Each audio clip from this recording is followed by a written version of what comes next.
Cruising down the back roads, windows roll low, with the music blasting, bass and that flow. Remembering the bonfire, laughing with my crew, jamming on the corner, soaking up the view. Every beat's a memory, every song's a spark, feeling so alive, yeah, out here in the dark. Cranking up the radio, rolling through life, loving making memories, music cranks high. Do you feel that freedom? Can you hear the call? Those back road memories calling to us all.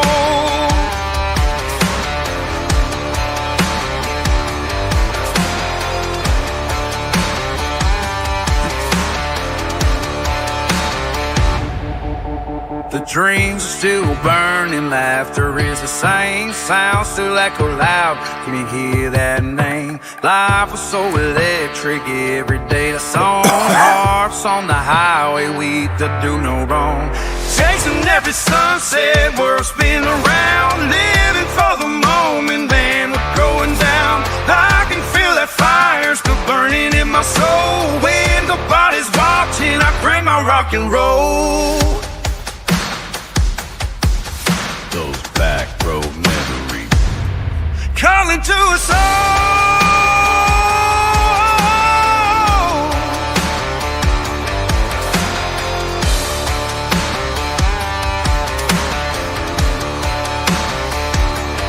Calling to us all.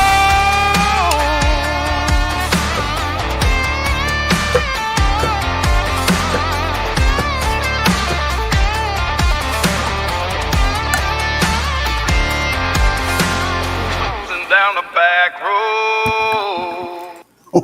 What's up, guys? Holy cow. Ashley said I didn't even know that CAE had a channel. So, guys, look, I'm hanging out tonight. I'm doing the 1970s freaking John Travolta, staying alive, with the high collar and all that. See, my wife bought me 2 of these damn button-up shirts, right? Because I got this thing, implanted, and I'm not supposed to put my arm up over my head, so I had to wear a button up. So I got 2 of them. They look just alike, and both of them have a pocket over here, and I'm not supposed to put any kind of electronic device in this area. So this is the only pocket I have, life, and that's the way it works. How's everybody doing this evening? Because I don't really have a plan tonight. I have a couple of ideas. I'm going to throw some stuff out there. We're going to talk about some stuff, but I had to kind of come up with it quick because I didn't realize Andy wasn't going to do a live show. I figured he might do something from Disney World because Andy is Andy. But apparently he's been forbidden to do a live show. I guess the wife dropped the hammer and he's stuck, living with Mickey Mouse, which is good. I'm glad he's getting out and doing some cool stuff. Let's see. Holy crap. Let's see what's going on here, everybody. So Basehead Cook, what's up, man? Welcome to the show. And Ashley Larry, nice to see you finally over here, my friend. There's Dubby over here. Good day, Dubby. And Dubby, I guess it's the middle of the day for Dubby, He's over there in upside down land. Let's see here. Ashley Larry. Hope I was well down there at Dubby's step. Let's see here what we got going on. Bobby's in the house. You guys are all insane.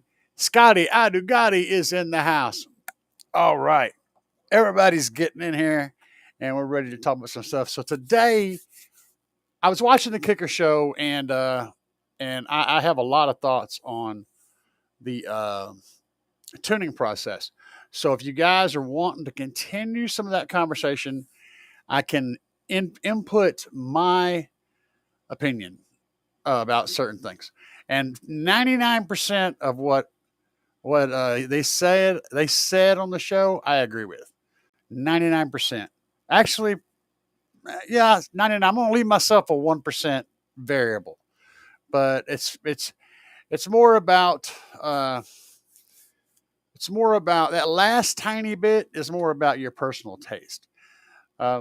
Everybody has a different taste, and how you get to it can vary a tiny bit here and there.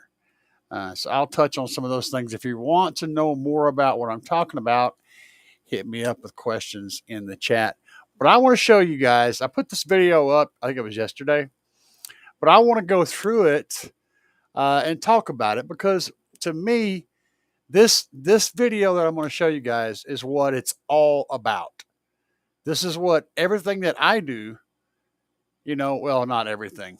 Okay, so maybe, I don't know, at least 50 or 60% of what I do is about this. So, and ask you, what's the flavor tonight?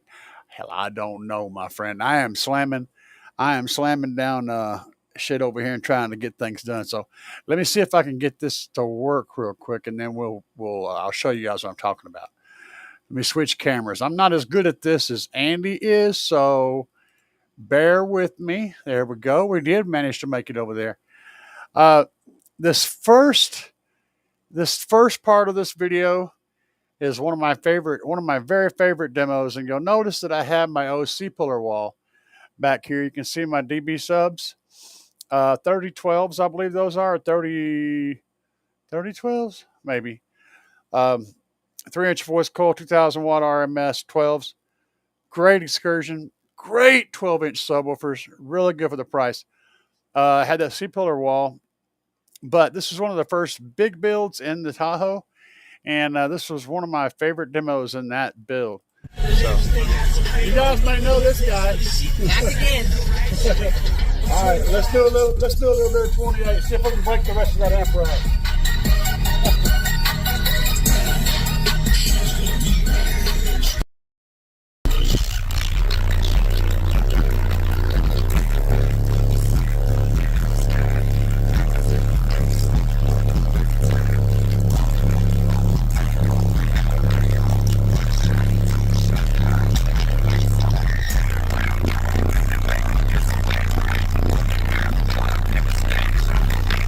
Now the demo wasn't all that strong because it's a C-pillar wall. Inside. You squeezed every little bit you could out of that C-pillar, didn't you? Actually, the box was originally built for a Chevy Cobalt, and it was basically, it was similar to Little Blue, but well, no, it wasn't. Little Blue How came did you on with fit it in? How did you get it? It took up the whole trunk essentially, the whole very back end. So you just put a faceplate over it? Yeah, slid it in and pushed it off. And I spent the last week doing this, you know. How you been doing? Dude, cancer, heart disease, all that stuff. How do you like feeling? How you been feeling? Day by day. You know what I mean? I mean, it looks like you still got a lot of meat on your bones. I feel alright. Want to go check that amp rack and see if it's still holding You up? started, oh, it's half down, dude. It's hideous. Guys, I'm going to tell you, Bruce, me and him spent the entire day together out there. He was at the GP show, and I was kind of his bodyguard, I guess you want to say. I was kind of running interference for him and showing him around, and anything he needed to be dealt with, we dealt with it. But Bruce is a hell of a nice guy, just super nice, and we had a lot to talk about. And his wife is the same. She's a sweet, wonderful person, very fun to hang out with, and got to hang out with both of them that day. And that's a highlight, one of my highlights of I guess my life, actually. I had more fun. I've hung out with a lot of famous people, like really big famous people, and that one was probably more fulfilling than any of those. EXO, Bruce is a hell of a guy. Now this guy here works for, he has his own business, Whitman Detailing.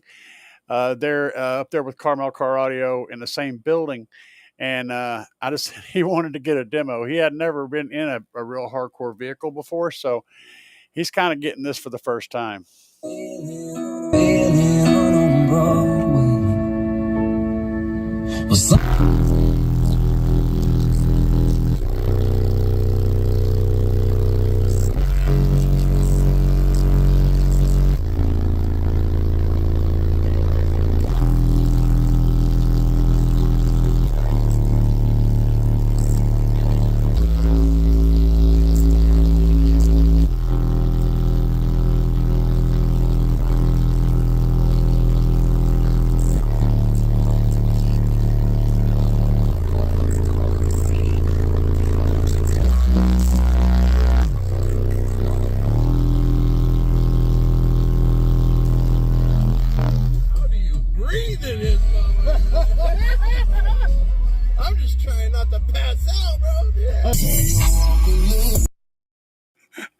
He said, "How do you breathe in this?"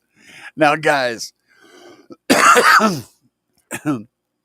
these are all these demos are prior to me adding the second 8K in my Tahoe. Now, this girl here is Megan. She's the girlfriend of another guy that I end up giving a demo to later on in the end of the video. He's a good friend of mine. So if you guys have seen any of the videos I have on Caleb's Caddy, you may not, you may have, I don't know. You also may notice that white Escalade in the intro video that I played earlier. Well, this is his girlfriend. And I'm up there helping him out, loaning him an amplifier. And she's out there getting her very first real bass experience. So she's a bass virgin, and it's about to get real. And her face, her bass face, is the best bass face ever in the history of bass. So I'll let you guys watch. I said I won't give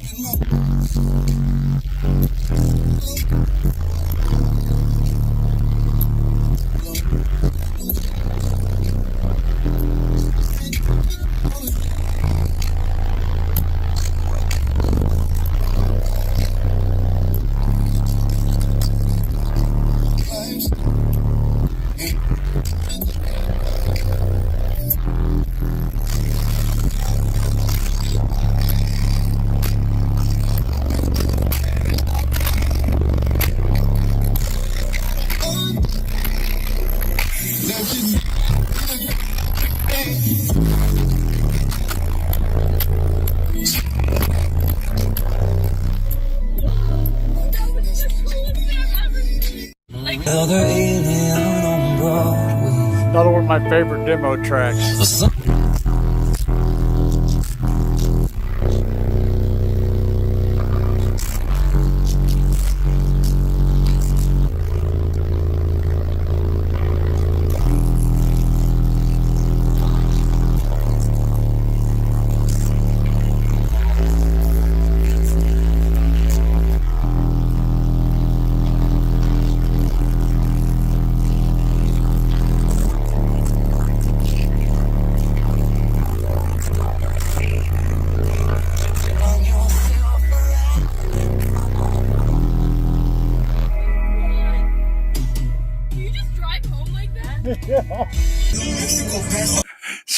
She said she said, "Do you drive home like that?"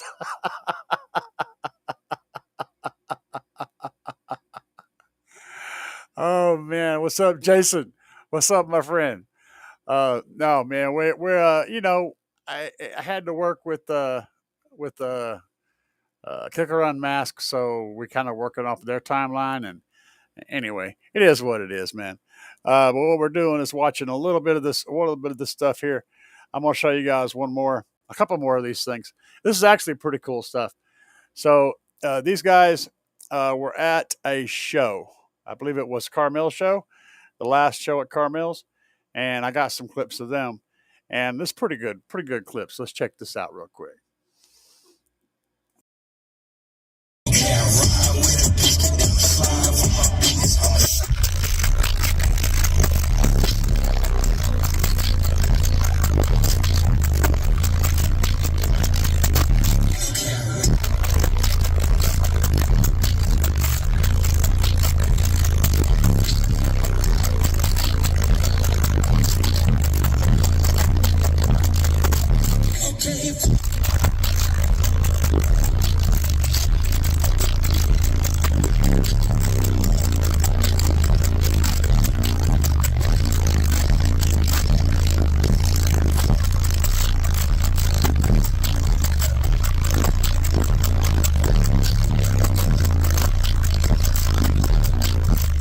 What's up, Joe?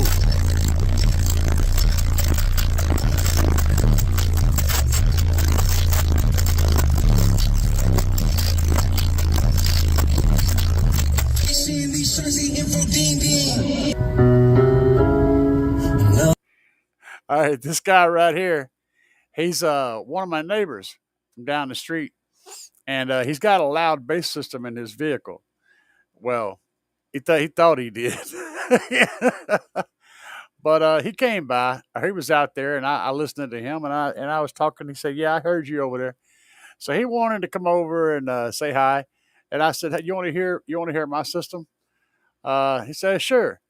So he got in. He had no idea what the hell he was in for. And you guys watch this cat's face whenever this bass drops.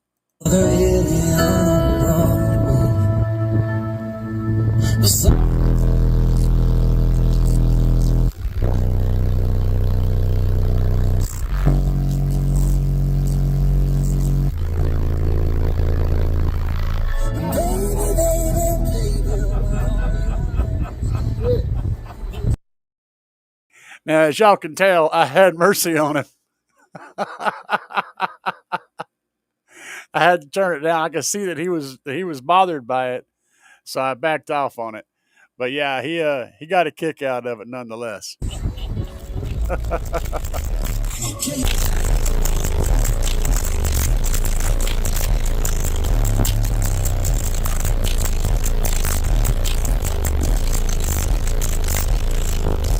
There's just a couple of old guys basing out, man.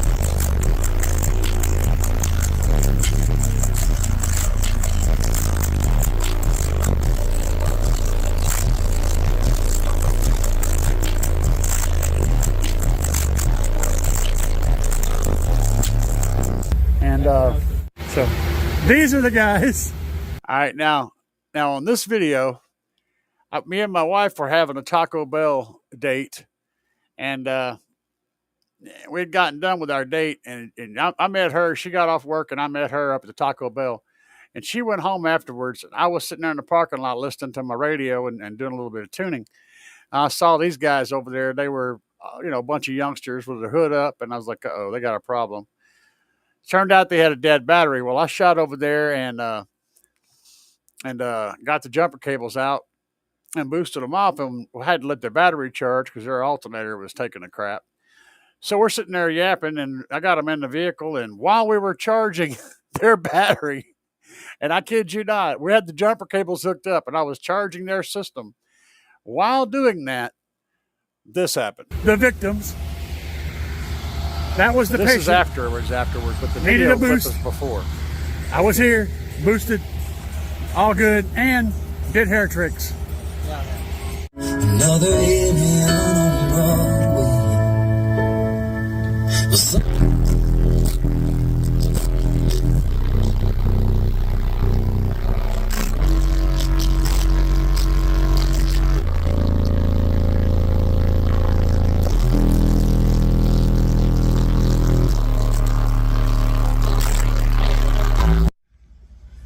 If you ever wonder why we do it,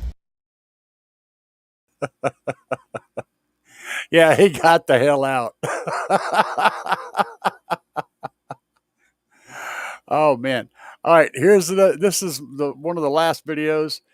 This was so I was outside working on the Tahoe, and these kids showed up, and they're from across the street. They had obviously heard my videos, heard my Tahoe before. They also watch my YouTube channel, which is crazy. But they showed up out there, and I was out there messing with stuff, and they're like, "Hey, can we hear your Tahoe?" Well, hell, man. This is how that went down. This is why.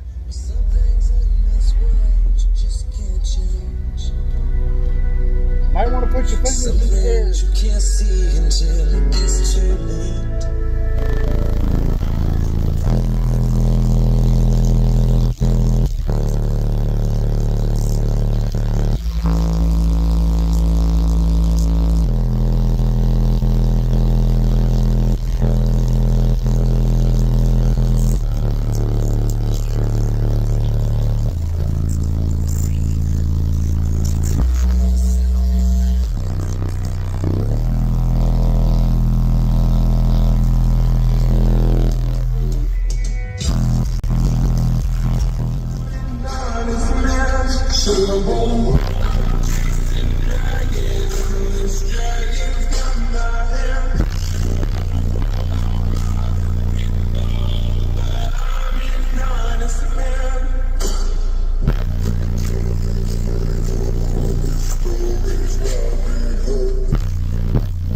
All right, now I'm going to crank it up. I'm going to give it the beans here in a minute. Right now, I've been running low power.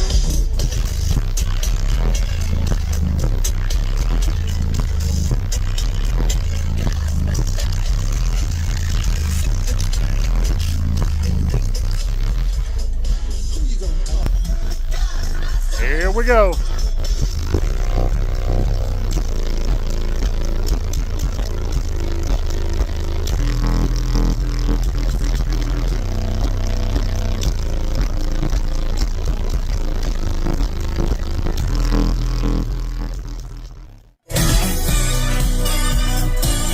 And this is Caleb. That was his girlfriend earlier.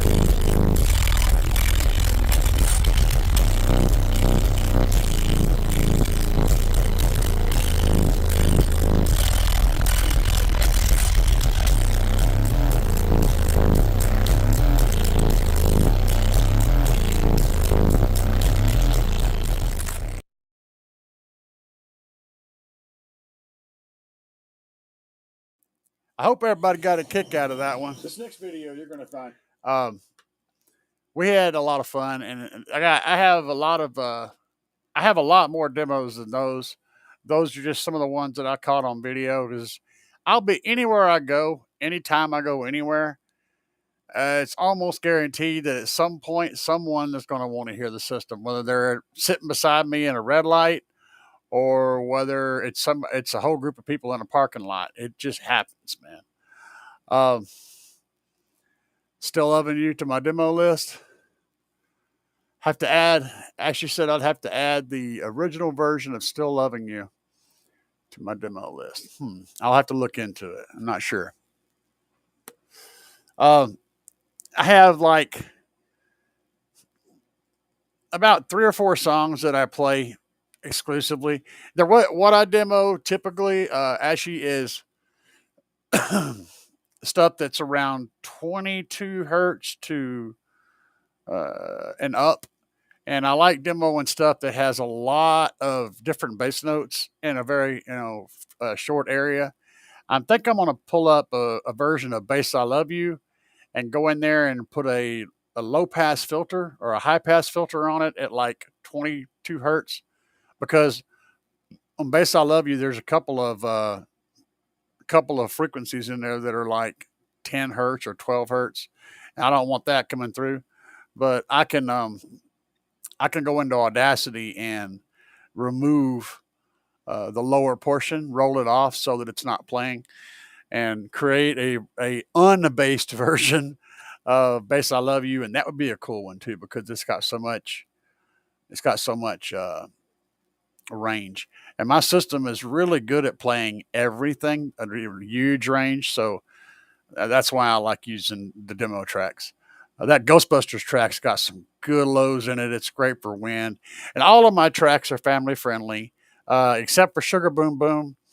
It's decidedly not family friendly if you listen to all the lyrics, but it's so subtle that nobody notices it anyway. I mean, it's just Sugar Boom Boom. That's all they ever get from it, which is fine. Most of my tracks, 99% of them, are straight up easy, family friendly stuff, because I have all kinds of people in my ride listening to demos. Cool. That'd be cool, man. I would definitely jam that.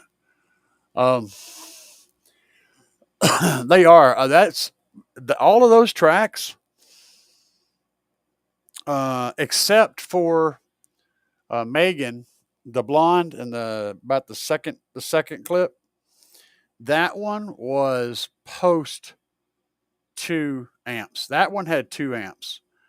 All the rest were done with 1/8K. I'm actually impressed at how much air I'm moving on the amount of power that I got on a flat wall. That's crazy. I'm getting quite a bit of air. I can float some stuff. I can do a decent hair trick, but the passenger seat, the whole damn seat moves like the cushion moves independently. It's just crazy how much pressure is building. And that's with both windows down. I demo with both windows down. And if I have kids in there, I demo with the doors open. And two things I always do with kids. One, I tell them to put their fingers in their ears, and I usually have their parents' permission, but not always. Most of the time, put your fingers in your ears, and I'll leave the doors open so they get a good demo. But I don't build much pressure in there with them in there. I reduce the amount of pressure I'm building. So I try to keep it, I try to keep it respectful, and I don't want to hurt nobody or hurt no one's kid. Those Slapz amps full bridge are half. They are full bridge amplifiers. Let's go back through here and see if I'm missing. There's a whole lot of stuff that you guys have talked about. Oh yeah. I'll go here and look at some of this stuff. See what's going on. Joe Berserker made it. What's up, Joe? See Ken Caria made it. And Jay Shipes is here. What's up, man? Ashy, awesome song. Saw them twice. Cool. Hey, man. I got two good rebase tracks. Just both of them just freaking slam. I love them. And I'm looking into that track you were talking about, Ashy. Oh yeah, thanks for rebase demo tracks. No problem. Never open the door during a demo. Yeah, I know, right? Fortunately, with my system, I'm not relying on back pressure from the cabin to maintain control of my subs.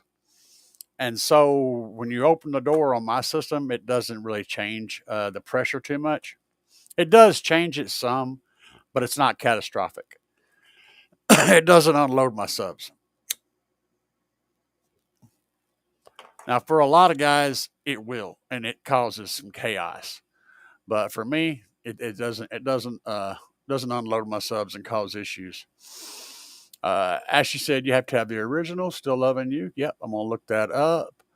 Eric says, "What sub and box did you put it in?"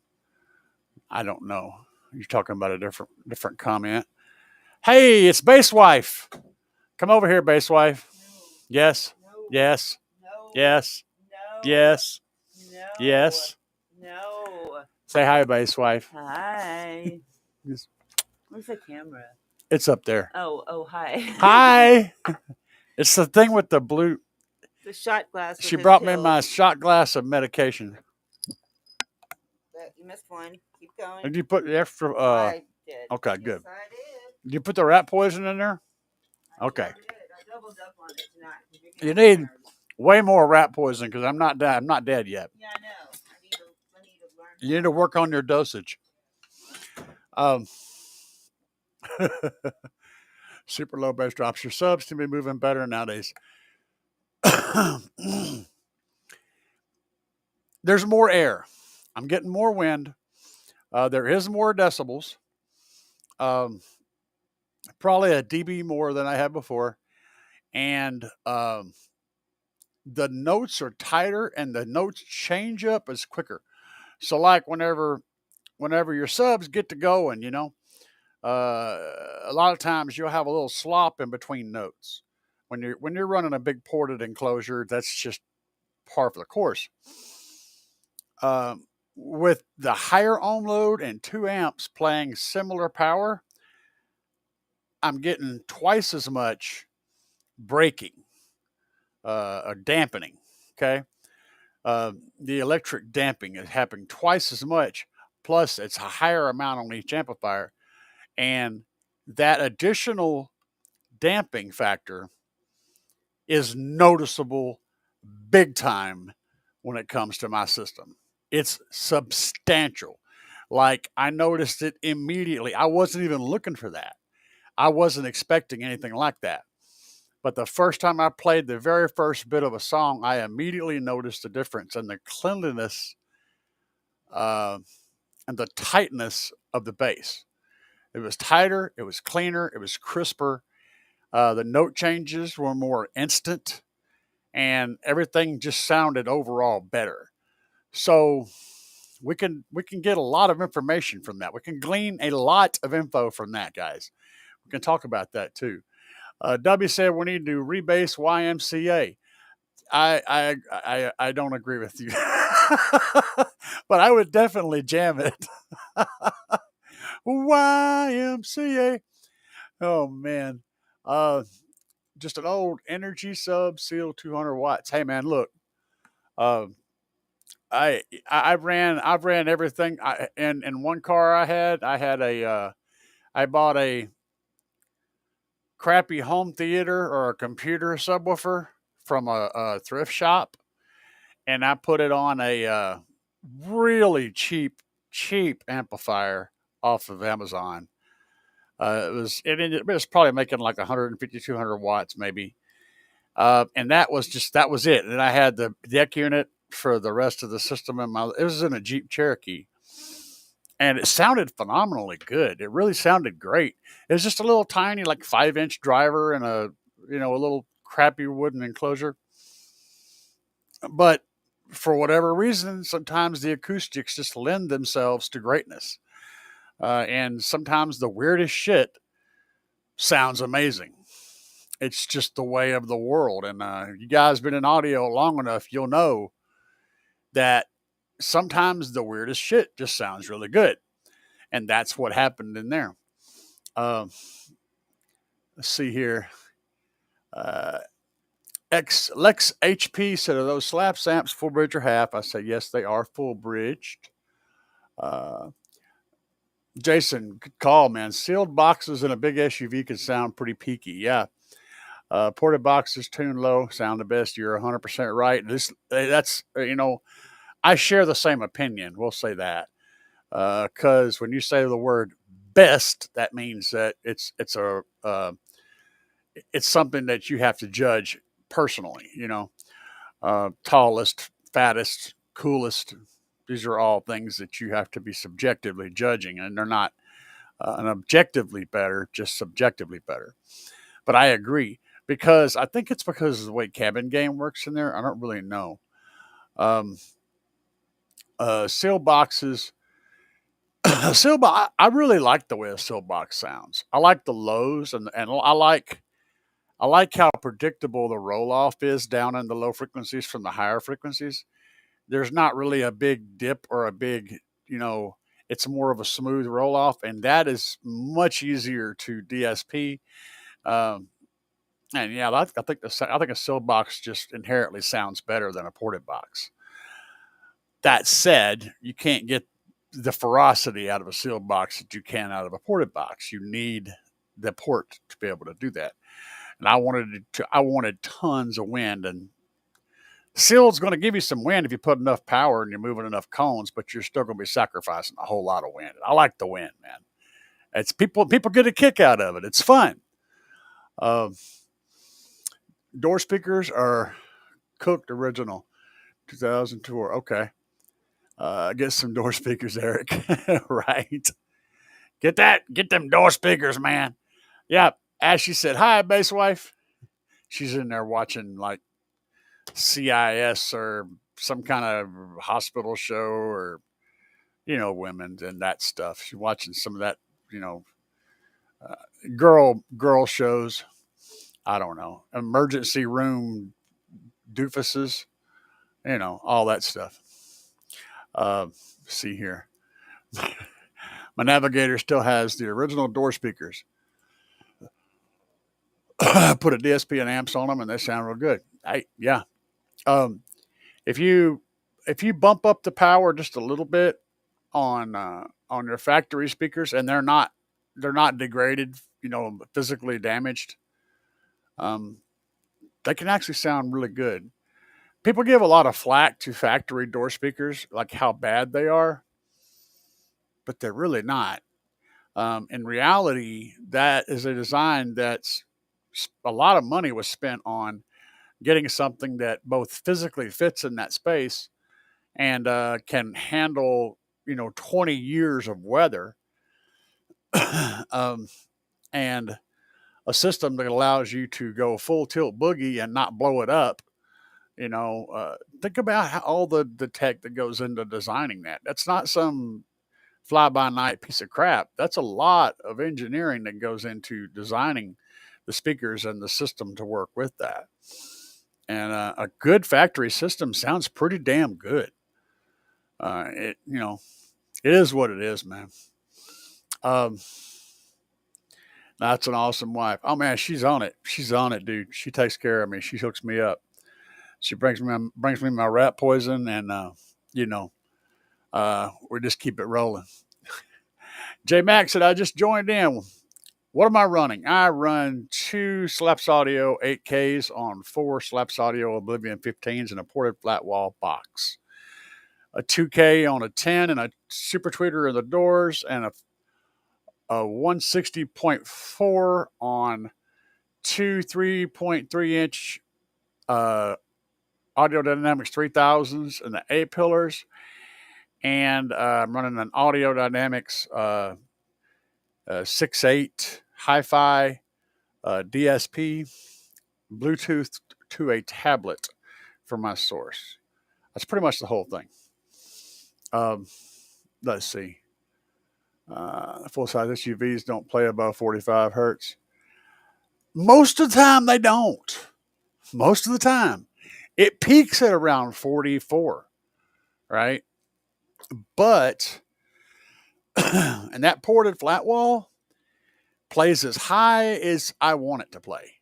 It literally does not stop outputting. It'll run up into the point to where you will run out of the vehicle. It's just it starts getting painful up into the highs. I actually have it crossed over at like 60 hertz, but it'll easily play 120, 150, whatever. Just scream at you. That it just doesn't peak, man. It doesn't stop.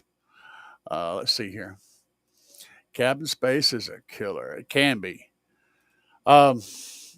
Jay Shipes, I got to take time to figure out which subs I got. Which sub I got had a dust cap come loose. I guess it happened at the show Sunday with all the heat. Noticed it today. Figure out which sub I got. Yeah, man, you know you can pretty much put any dust cap you want on a sub. If if I was going to do a recon, I might even would do something custom with some custom dust caps. You can order. There's places online where you can order dust caps custom, printed the way you want them to, and then you can recon and make the shit look like personalized, which is kind of cool. That stuff still exists, and I appreciate it. I'm running 215 Oblivions on a Slapz 8K and a Mazda 3. Oh, son, I guarantee you that's killing it, and you probably ain't having any problems at all. Guys, the shock amplifiers are extremely underrated in the fact that these amps are really, really good amps for a great price. If you're looking for some serious power, a clean, solid amp at a good price, Slapz Audio is where it's at. They're basically clones of the Sundown Full Bridge amplifier, so the SFBs. They're almost part for part a clone. And so, yeah, if you know anybody running SFB amps, same, just like, a lot less money. So that's all good. Now, I got something goofy I want to show you guys. Since we are done, and we were checking my comments on my videos because I'm always answering comments. I do this shit all day long. Let's see if any of this stuff is relevant. I don't think it is. But I'm going to show you guys what I was working on earlier. Now I'm not going to spend too much time on this because y'all get bored with this pretty quick. But, I'm not always doing car audio stuff. This is related. It's audio, which is related. So I'm going to show you guys what I was working on earlier. Let me see if I can get this stupid, my stupid brain. Because I told y'all I suck at this. 2 Trinity 15s going on a Ruthless 10K. with 8-inch arrow port. That's a small port for that. Not tiny. It's reasonable. It's a reasonable port. Let me do this. I'm going to pull this over here. Put that over there. Okay. Because this seems to work better. All right. Now let's do this. Camera. Media. The wonderfulness that is learning how to make this work. Let's see here. And share. Where's it at? What did you guys do? What did you do? All right, we'll turn on the audio. Share. All right, guys. So this is a song that I've been working on. So I started on this like last week, I guess it was. But I got multiple tracks in here. And I want to show you a couple cool things about sound and about sound control, sound engineering, and whatnot. First, I'll let you hear a little bit of this. Less freedom. Let me go back here to the beginning or something close to the beginning. Body aches from sleeping, hurts more when awake. But I've got to get moving, so much at stake. Yeah, we got to keep the lights on, got to pay the cost. Now I'm a little bit broken and a little bit lost. Old age is a blessing. So what I did was I've got this is a music track here. This is a music track here. This one down here, I've added a little bit of reverb to it and also cut just a little bit of 200 hertz area. And this one, I boosted the 200 hertz area a little bit. And there is no reverb. To what I was trying to accomplish was adding a bit of a stereo effect. So there's a couple different things you can do. So on this track, Audacity puts your left and right fader by default in the middle. So what I can do is I can take this track and give it, say, 50% pan to the right. Then I can come down here and give this track a 50% pan to the left. All right. Then I can solo this track and solo this track. So they'll both play together without the vocals. And we can hear what that does.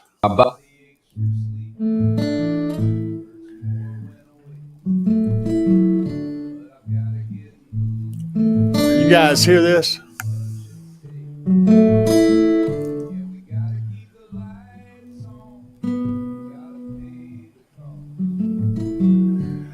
So what happens is I'm getting one effect on one channel and one effect on the other. And I've also boosted the solo on this channel. And there's all kinds of stuff I can do. Like I had to go into the vocals and remove some what's it called? Plauses or whatever. It's wherever you say Peter Piper picked a peck. You get that sound. Well, that's in there too. So I had to go in there and drop a 50 hertz filter on the vocals to kill that out. There's a name for that. I can't remember what it is. But anyway, this is the crap I've been working on. I know you guys are not into this. Am I trying to be a DJ? DJ, I've done DJ work, but that's not what I'm doing now. Basically, I just like being creative and working on stuff. I do. I mix tracks. I do some mixes for other people. I got a couple of rap guys that send me stuff, and I work on that shit and send it back to them. I'm pretty good at it, and I can create some pretty cool stuff. So that's what I do. I mess around with AI creation tools as well because that allows me to do some things that I can't do. You know, I write a lot of lyrics. I write stories, books. Yeah, popping your peas, baby. Plosive. That's it. Thank you. Thank you, sir. Recording artist, plosives. Yeah, they're the enemy of an audio engineer, man. But again, you can get rid of them. They're usually like around 50 or 60 hertz. So if you just go in there and and drop a, like a 60 hertz or a 50 hertz 48 dB roll off high pass filter on it, and you can kill all that. That's what engineers used to do all the time to pretty much all music.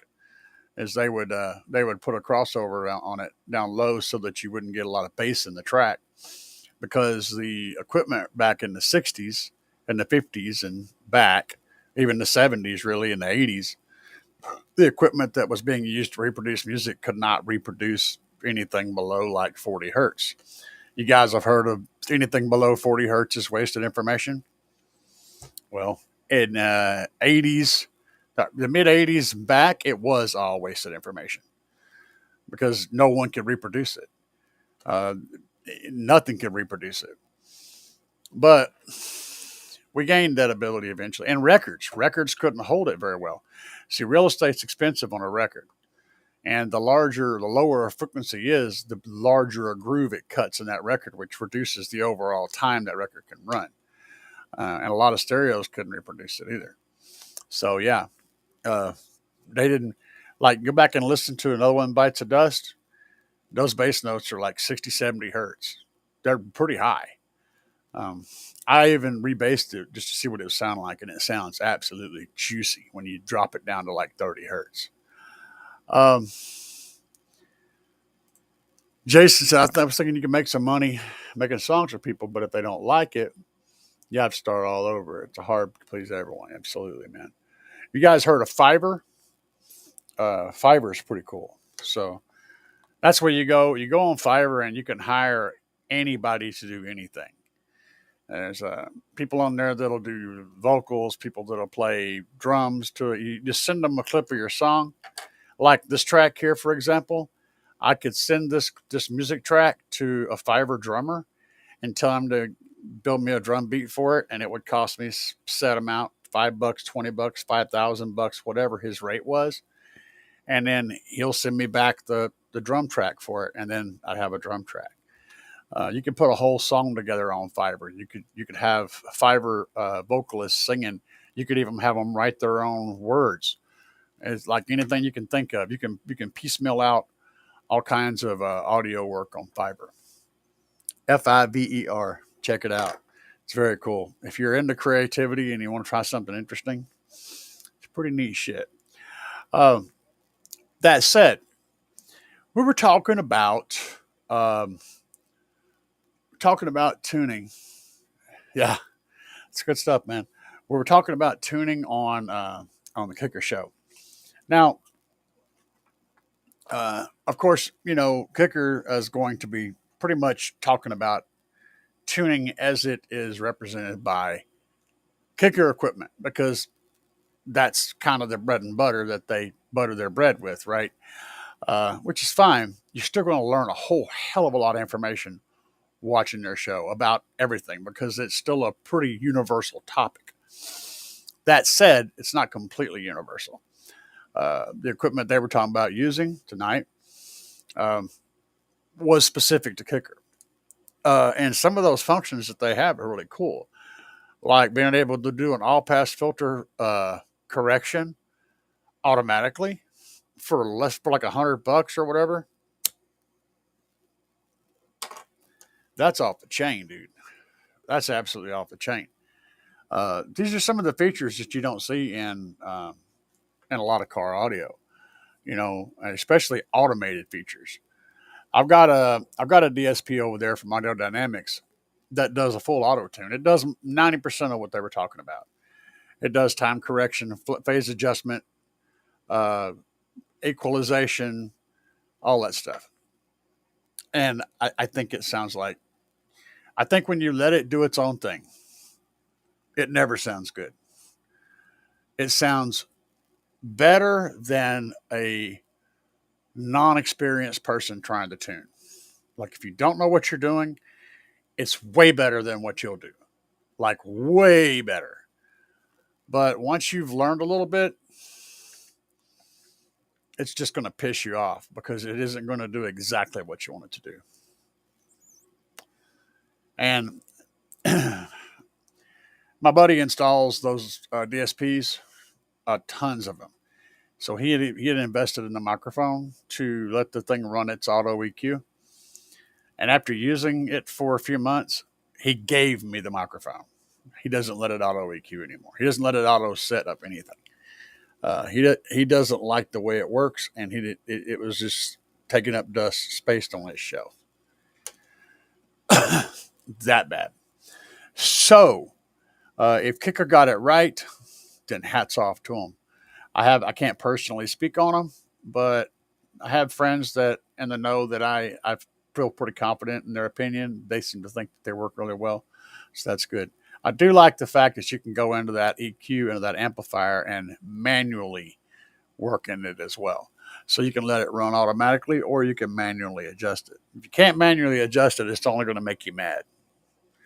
It's only going to make you mad. J-Max said, that's wanting to learn more. My DSP, I have a DSi-3. I don't know anything about that specific DSP. But I can talk to you about DSP, a digital signal processor, in general, because they all have a lot of things in common. In fact, this software that I'm using to work on this song has a lot of the same manipulations in it for different reasons. It has a lot of the same features that a DSP does. It has a full EQ that I can EQ per channel. It has doesn't have time alignment, but it does have crossover points and a massive parametric EQ. A parametric EQ is an EQ that you can adjust not just the levels, but also what bands that those are adjusting and the width of the adjustment. So there's lots of different things you can do with a parametric EQ that you can't do with like a normal slide up and down, just regular EQ. When you go to getting into big dog DSP stuff, parametric EQ becomes the standard. Anything less than that just doesn't exist anymore. And you're going to need it too, because you're going to need to adjust 243, not 250. Shit like that. You're going to need to be able to. It's the flexibility of having a parametric EQ is just. It's like a bicycle chain. You got to have it, or the bicycle ain't going nowhere. Jason said, "Is that a digital design unit?" The digital design unit. No, it's Audio Dynamics. I have 2 DSPs. I have 3 now. I have the B2. I still haven't built a test stand for that. I got to do that. I just haven't had the Yontu. I haven't had the Yontu to actually tackle it yet. So I'm kind of being lazy, I guess. If we're honest, that's what's happening. But it's Audio Dynamics. It's the DSP 64AT auto tune. I got it on the shelf over there. It's sitting right there, just chilling out. All the chords and everything, and it works great as long as you don't ask it to auto tune and expect it to be awesome when it does. It's not going to be. And they give you 2 curves to work with, 2 built-in curves. One of them has kind of a thing and then more of a dip, and then the other one has kind of a thing and then a little bit more of a peak. They're really shitty curves. If you could, they really are. I hate it, but their curves suck, and they give you 2 crappy curves to choose from, and both of them are bad. I'm more of a V guy. I like a nice, V. It just sounds better to me. And both of those 2 roll the highs off. To me, those 2 automatic tuning curves roll the highs off too much. I like a little more sprinkle in my potatoes, a little more salt and pepper on my meatloaf. It is what it is. But learning how to use a DSP There's two basic things you have. There's two stages. The first stage is you have to learn how to tune. You have to learn how to do the thing that you want to do. So you need to know what needs to be adjusted. You need to be able to listen to it or look at it on RTA and understand what needs to be changed and what change would improve the situation. That's the first step. The second step is learning how to use the specific DSP toolkit that you have. So you have to be fluent in that piece of equipment. All right. And fortunately, most of them have the basic same features.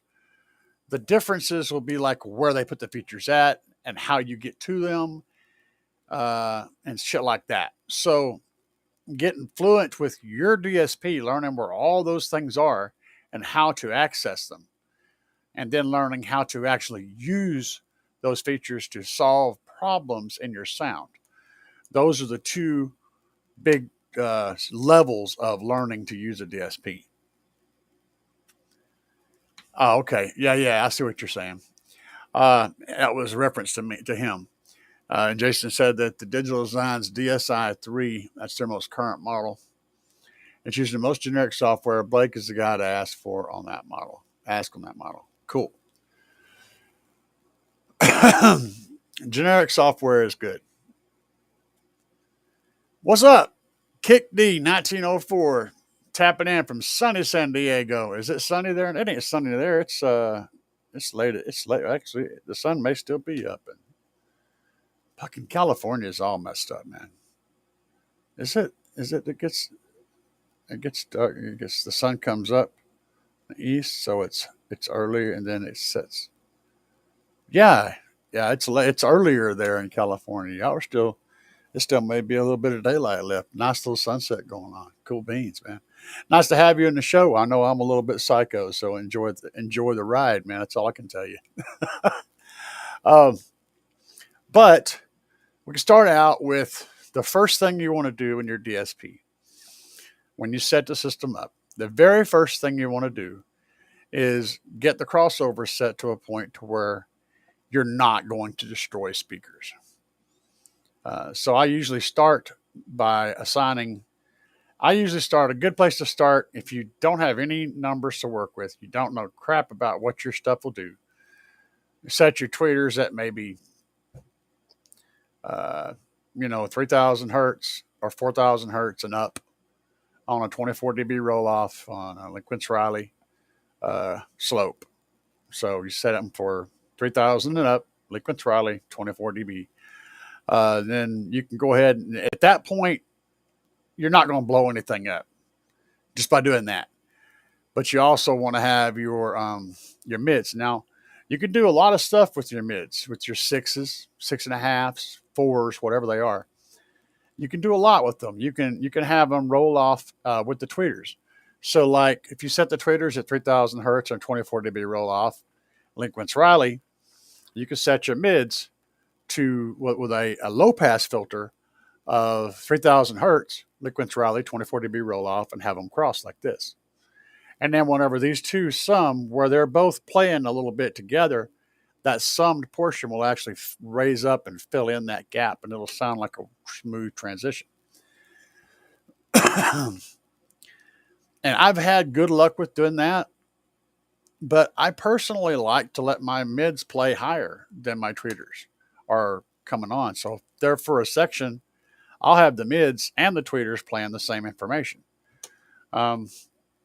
Again, personal taste.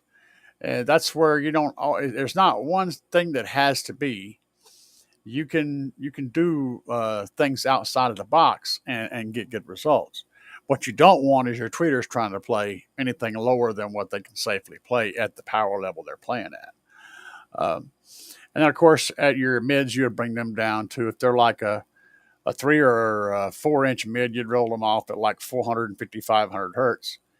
Then you'd have to have another woofer down below to catch that frequency down to your subs. Or if they're like a 6-inch mid, you can roll them off at 80 hertz and have your subs playing up to 80 hertz. Again, 24 dB Liquid Riley connection. In the end, you should have slope, and it should fill the whole thing. But it is what it is, man. Sun's still going down slowly, man. Yeah, enjoy that. The only thing I look. If you took all of the idiots out of California, you can leave the cool people. If you took all the idiots out of California, I'd want to live there because it's great. You got the earthquakes and you got some idiots, and you get rid of both of those, and California's amazing. So basically, that's New Mexico, southern New Mexico. That's where you want to be, baby. Jason said, I'm looking at the Goldhorn 816 DSP 16 channel. Cover all of my needs. There's not many users in the U.S., but they do well in competition in Europe and Asia. I'm not familiar with it, but I know you. I know if you're into it, you've definitely researched it because I know you. But once you get done setting your crossover points, so you've assigned each driver a range of sound that it can reproduce, and they all have their jobs, and they're handing off to the speakers next to them to do the other jobs. Then you have time alignment. And I like to do time alignment early because there's other things you can do later to tweak the time alignment, but you want to have the fundamentals of the time alignment done beforehand. So how do you do that? First thing is, the closer you can get the speakers, honestly, the further away you can get the speakers from your head, the easier it is to get a good time alignment. Because even though you're sitting here and then your passenger stuff's over here and your driver stuff's right here, there's a big difference in those distances. You can't see this hand. There's a big differences in those distances. The relative distance, if the speakers are really close to your head, is a lot of difference. Okay. But as farther you move those away from your head towards the front, now this distance relative to this distance is less of a change. Okay. So having those drivers that you're really wanting to focus on getting that image right, be as far from your head as they can be, is a good thing. That's where dash speakers come in, or A-pillar speakers. Any way you can get those speakers as far from your head as possible is going to help with time alignment, which will help with your imaging in front of you. That's the physical fix. Okay. So then once you got that's happened before you ever got to the DSP, but it's something to consider. Now in your DSP, where you want to focus your time alignment, focus it on the drivers that are handling from like 500 hertz to 10K. Okay. That's the range of the human voice mostly. It's also the same range where like 80% of your music is. And it can be anything from a 6 to a 3. Okay. Having those guys way out in front, as far away as you can get them. Then you focus on aligning those. So I start with those and I'll align those. I'll use the measuring tape method. So you set the DSP time alignment section to inches. And then you get your measuring tape out and you run that sucker from your ear to the speaker over here. You write that down. Same thing on this side. Write that down. Get those measurements right. Put those into your DSP. I said write them down. I said write them down because inevitably later on, you'll end up having to do something and you'll want to know what those measurements are again, and you'll have to remeasure. So write them down, then you don't have to remeasure. All right. I work with just those two speakers, just the vocals, right? I listen to what I've got with the measurements in there. Sit back in your seat in your natural position that you ride in. Don't sit up here like you're, prim and proper in Sunday school, because you don't sit like that in your car. Sit in the car like you sit when you're riding, because moving your head forward 2 inches will change this. So sit comfortably, and then you'll fall into that same spot every time. The next part of that is, after I get that going with those 2 speakers, I then will tweak it a little bit to the left and a little bit to the right. So I'll add a little bit of length to the left, put it back, add a little bit of length to the right, put it back. I'll adjust those tiny little bits, and I'll listen for it, and it'll come. You'll probably get a slight improvement on how the sound field looks in front of you as you make those minor tuning adjustments. And once you get those 2 guys nailed, and it'll happen, then you got to worry about getting everything else in the field. And it gets more complicated because you'll have waves canceling each other and causing other weird things to happen. You're going to have a 200 hertz null in your driver's side.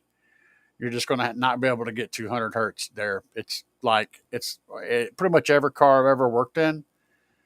On the driver's side, there's always a big old hole where 200 hertz goes the way of the 10 millimeter wrench. It's just gone, and you can't make it happen. So you're going to be fighting with that. But there's a lot more to this. And the learning process never ends. So once you start the process, you're going to continue to improve as long as you're picking up new information. When you get a tune that sounds pretty good and your speakers aren't exploding, save that shit, okay? And then pull up another tune, call it your, whatever, and just practice. Call it the practice tune, where you just keep working on stuff, changing things. Watch how it affects you. Another thing that I found that works really cool for time alignment. So once you got before you even do your time aligning with the delay, right? You can try flipping the 2 speakers out of phase. So like, try flipping the driver's speaker out of phase and then put it back, and the passenger speaker out of phase. Put it back. Changing the phase will move the cancellation around in the sound field. And I find that if I flip in the Tahoe, if I flip my driver's vocal range speaker out of phase, my sound image will just go pow, right smack in front of me. And it does it for the passenger too. And it all has to do with where the waves are peaking and valleying. So if the 2 speakers' waves are peaking at your head, that note that they're peaking at is going to be louder. If it's peaking over here somewhere and there's a valley over here at your head, then that note's going to be much softer. And all of that dictates where you see this image at in front of you. So by flipping one out of phase, you change the point to where they peak. And in certain scenarios, it'll just pop it right smack in front of your face. And when you can do it that way, instead of actually changing the delaying the sound, you can also get the same coolness for the passenger as well. And you can create a time-aligned 2-seat tune. And that's magical when that happens. And mine's pretty close. For me, in the driver's seat, the image is right out in front of me. For the passenger, it's just ever so slightly to the right. Just slightly to the right. But it's still pretty much out in front of them. And getting a good 2-seat tune is a big deal. And you do that without even having to put any delay at all in the signal. So don't be afraid to experiment. Like I said, create a good safe tune that sounds pretty good that you can go back to, and then have a practice tune set aside. And just try different things, because sometimes a small change can change everything. Anyway, I have just gone on and on and on and on and on. W said earthquakes and idiots. Sony explodes. For reals, man. Jason said, recently I've been adjusting my time delay by ear. Yeah, that's what I was saying. I take distance measurements to get in the ballpark and then tweak them by ear. Absolutely, man. Jason, try turning off all your time delay on a new tune and flipping one speaker out of phase and then the other one. You know, never both of them at the same time. One out of phase and then the other one. Watch what that does. It's pretty cool. So the other thing you can do after you've got your time alignment, your phase, everything is right. If you really want to really zero in your image in front of you, this takes time, but this is how you do it. Okay, so you need an RTA and an RTA mic, and you need a signal generator that can generate tones. You can get an app, something that'll allow you to generate 20 hertz, 30 hertz, whatever, all the different frequencies. You set your mic up. You can also do this by ear, but trust me that your ear is going to get tired very, very quickly, and it's not going to be the experience that you're looking for. But set your mic up and get your DSP, or not your DSP, but your RTA screen out there where you can watch it. And then start out at like, you know, whatever your lowest frequency is, say 30 hertz. And actually, yeah, well, we'll just call it 30 hertz. If you're playing 30 hertz, obviously that's coming over your subwoofer. So turn everything else off except the subwoofer and get it going, right? And then what you should hear as you start at 30 and you slide that tone up, that 30 hertz or whatever the frequency is should stay in front of you. If you're hearing it from, oh no, see, the subwoofer doesn't really work this way. So let's say start out at 100 hertz. 100 hertz is a good number because that's coming from both your different channels in the front, your left and right channels. So start out at 100 hertz, and let's say the sound is right in front of you, right where it's supposed to be. Okay, and you slide it up toward 120, 130, 140. If you notice the sound start to drift, and it will, it's going to start drifting. As you turn that gain, that raise that frequency higher, right? You'll notice the sound in front of you drifting side to side like this as it's going up. Now, a little bit of drift is normal because the wavelengths are different. The waves are different lengths. But whenever you hear it start really going hard in one direction, that's when you stop. Now, if it went, so if you had it go real hard toward the right, then you may want to go into your DSP, go to your left channel, and boost that frequency just a little bit, that same frequency on just the left channel, on the left channel EQ. And then go to the right side and the exact same amount, drop that frequency. So if you boosted it, say 2 dB over here on the left, then drop it 2 dB on the right so your level stays the same. And as you do that, you'll hear that tone move back to the front, right? So once you've got that tone to slide back to where it belongs, then you can continue up the scale to higher and higher and higher notes until you hear it drift off to one side again. Fix it the same way. If you manage to do this successfully, and your ear is going to get very tired of hearing beep. Like I said, you're going to need some breaks. But once you do this and you get it right, this is the rewarding part. When you get done, make it up to say 10K. You don't have to go any higher than that because your ear doesn't really process that stuff as image anymore after that high. From like 100 hertz to 10,000 hertz, shut the tone generator off. Your brain will be like, right? Because that was rough. Turn on your favorite song, the number one favorite song, and prepare to have your mind blown. It's going to sound so good. But that technique is specific to a one-seat tune. Once you do that, it makes your passenger seat doesn't sound good no more. It will sound extremely good on your one seat.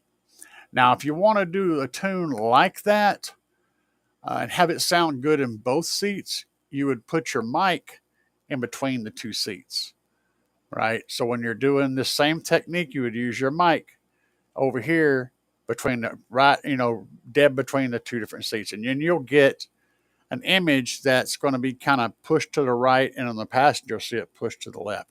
It's going to kind of appear to come from the center of the dash from both perspectives.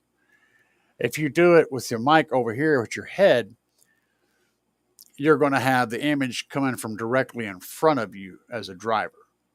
And it just depends on how you want to tune. And both of those are acceptable in SQ competitions. So ideally, you just want to hear it all staying in one spot. That's what SQ guys are looking for, the judges. They're not looking for where it's specifically coming from, but they want the singer to sound like they're still standing in that spot no matter what note they sing. They want the guitar to sound like it's over here doing the same thing. Drummer over here, whatever. They want to hear these specific locations, and they should not change in the song. If you get that right, they're happy. They also want a high stage. They want music to sound like it's just pouring in from everywhere, not coming from speakers down below. They also want a wide stage. They want to be able to hear it sound like you're out in the middle of a big, huge open field with a massive stage in front of you, and they want to hear that. They don't want it to sound closed off and tight. They want it to sound open and free. And there's a lot of different stuff they listen for. But these are just some techniques. There's more. There's a whole lot more. Guys, I am no expert at all. I am a genuine novice. I'm barely a novice. I can EQ a car. I can DSP a car, but I am definitely not an expert. All right, so let's see what's going on here. J Max, I love the Trunk Thunder. I have the 10K Banger V1. I just got the Banger V2. Oh baby, yeah, I got the V1 in my Tahoe right now. Hopefully that V2 is going to happen pretty soon. I'm staying on him. And we're just waiting on a couple of pieces to show up. Once those shipments hit, everything's going to go crazy in the Trunk Thunder Lithium department. So, and Eric said, all right, I'm off. Good. That is good. Have a good night there, Eric. And Jason said, I do flip each channel 180 just to hear if it sounds better or worse. Yeah. Yeah, absolutely. Absolutely. It makes sure you didn't wire your stuff wrong, right? Which is, I mean, we've all done stupid shit when installing stuff because, yeah. Mine sounded better when I flipped polarity on one side. Yeah, that's the thing.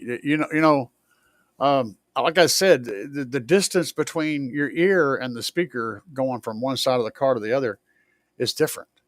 And so how those wavelengths are stacking whenever they get to your ear is different. And if you change one out of phase, it changes where the peaks are on this side. And it can totally change how your brain perceives the sound image because of that. So, yeah. Jason says, so I brought out the polarity popper and both channels are in phase. No, it's, oh, you got, so you were out of phase. Did that polarity popper go through the DSP? If not, you were popping the signal before it got DSP. I'm not sure. Anyway, I'm sure you're on top of that. But yeah. Said he gave up on trying to get a 2-seat tune. I have a preset for the driver's seat and a preset for the passenger seat when I want to demo the system to someone. Yeah, and that works. I've done that too. If I'm doing a full SQ build, I absolutely have. I actually run three tunes. I run the driver's tune. I run the all around tune, which has no time alignment done, and then I have a passenger seat tune as well. Most of the time, though, if I'm demoing to somebody an SQ system, I put them in the driver's seat and I sit in the passenger seat and I work the controls from there because it's easier. But yeah, and right now I absolutely do not have an SQ tune, but uh, believe it or not, if you get in my system and I'm not giving it a plate full of beans in the bass department, it sounds pretty freaking good. It would surprise you. Oh, okay. Okay. You should have played a pop-in tone on the head unit. Yeah, yeah. It's legit question, man. I don't know. I just thought about that. I was like, maybe it bypassed it. But it's real easy to get wires crossed, man. Super easy, you know. Anyway, guys, for tonight, y'all have any more questions? If not, we're going to be out. I'll give you guys a couple seconds to throw something up if you want a question you want to answer. I'll do my best to answer it. This is the question and answer segment.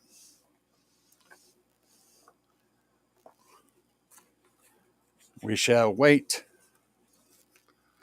Waiting.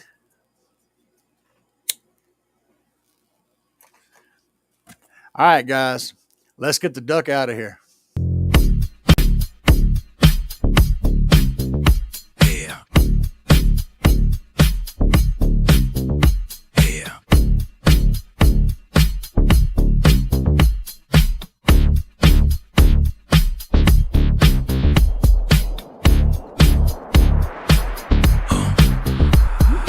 Out here banging up and down the street, slamming it to the ground. Big subwoofers are getting loud. You can feel the booming sound. Getting ready to go. Got it shined up for the show. Hours charging, amps are amping, gonna let the woofers blow. Another one bites the dust. Another one bites the dust. And another one goes, and another one goes, and another one bites the dust. We got more at home. Another one bites the dust.